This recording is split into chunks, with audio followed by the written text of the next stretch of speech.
ලස්සන කතාවක් මට කිව්වා මේ අපි අතුරු කතාවකදී යන වෙලාවේ ගැටලුවක් තියෙන කෙනෙක්ට අඬන්න එපා කියන්න එපා කියලා ඔබතුමිය කිව්වනේ. ඉතින් මේ වෙලාවේ මම යෝජනා කරන මේක දැන් අමානුෂික විදිහට බලන්න එපා. අපි ඔක්කොම එකග වෙලා තමයි මේක දැන් කතා කරේ. මේ අඬන කෙනෙක් ඉන්නවනම් එයාට අඬන්න දෙන්න. මේ පීඩනීය දසුන් මහත්තයා එළියට දාන්න දෙන්න. දුන්නම තමයි එයාගේ මානසික මට්ටම යම්කිසි තැනකට එන්නේ. දැන් අපි ගිහිල්ලා අඬන්න එපා කියනවට වඩා එයාගේ ඒක පිට කරන්න දෙන්න කියන තැන තමයි අපි ඉන්නේ.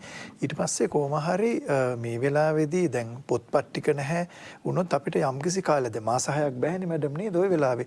එතකොට එක්තරා කාලයකදී යා තුලම ස්වයං අභිප්‍රේරණීය මොටිවේෂන් එක ඇති වෙලා මොකද එයා දන්නවා උසස් පෙළ කවදාද තියෙන්නේ විශ්වවිද්‍යාල ශිෂ්‍යයන් නම් ඊළඟ විභාගේ කවදාද පටන් ගන්න දැන් මේ ප්‍රොෆෙසර් කීප විදිහට 16 පටන් ගන්න නැත්නම් ලබන මාසේ. එතකොට අපි මෙතනින් අපි මේ අලු මතින් නැගී සිටින්න ඕනේ. දැන් ඕක ගැන මම මේ ITN එකේ පෙරද කරු වැඩසටහන දැකලා මට ගොඩ දෙනෙක් අනේ අමින්ත අපි අලුමතින් හැමදාම නැගිට්ටා. ඉතින් ඔව් මම කියන්නේ තව පාරක් නැගිටින්න. ආපහු ගිනි ගන්න පුළුවන්. අනිත් ඉතින් ඒක තමයි දැන් මම කියන්නේ මම මේ ටැග්ලයින් එක දාලා මගේ වැඩසටහන මම දැම්මම ඉතින් ගොඩ දෙනෙක් මට කියලා තිබුණා අපි හැමදාම අලුමතින් නැගිටින්න. මම කෝ මේකත් අපිට දීලා තියෙන අවස්ථාව මේක චැලෙන්ජින්. දැන් අපි හිතන්නකෝ ජපානයේ හැමදාම ගම් වතුර නේද ප්‍රොෆෙසර්. ඉතින් මේ මිනිස්සු කවදාකවත් කම්ප්ලේන් කරන්නේ නැහැනේ. දැන් මම මැද පෙරදිග රටවල් වල වැඩ කරා ඩුබායි වල අවුරුදු 10ක්. ඉතින් මේ මිනිස්සු කවදාකවත් කියන්නේ අංශක 50ට යනවා. ඉතින් මේ මිනිස්සු මේකට ලෑස්ති වෙන දැන් අපිටත් මේ යන විදිහට මම දන්නේ ඒක මම කොහොමද පුරෝකථනය කරන්න කියලා මහාචාර්යතුමා දැන් මේ විදිහ අපිට මේ අපි මේ ස්වභාව ධර්මයත් එක්ක ගනුදෙනු කිරීමේ වැරද්දක් නෙමේ තියෙන්නේ.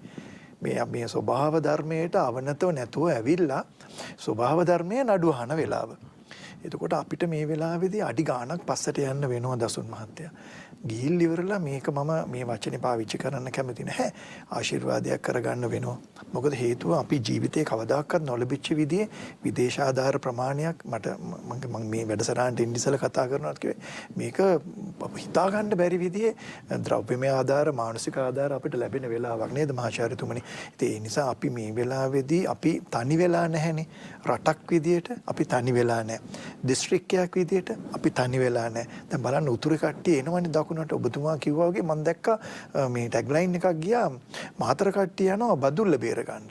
නේද ගාල්ලේ කට්ටිය ගියා නුවර බේර ගන්න. ඉතින් මේ කවදාකවත් ජීවිතේ වෙලා තිබිච්ච නැති දෙයක්. ඉතින් මේ අර සහ කම්පැනි අයිත්.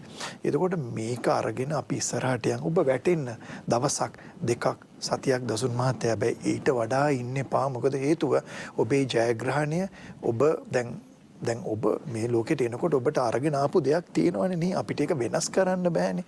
එතකොට මම මේ ලෝකෙට එනකොට ගෙනාපු කාලයක් තියෙනවා මම ගෙනාපු කෙනෙක්. දැන් මගේ ජීවිතේ මට ගැහණු දරුවෙක් නැහැ. පිරිමි ළමයි ඉන්නේ. ඉතින් ඒක ගැන අපිට කතා කරන්න බෑ.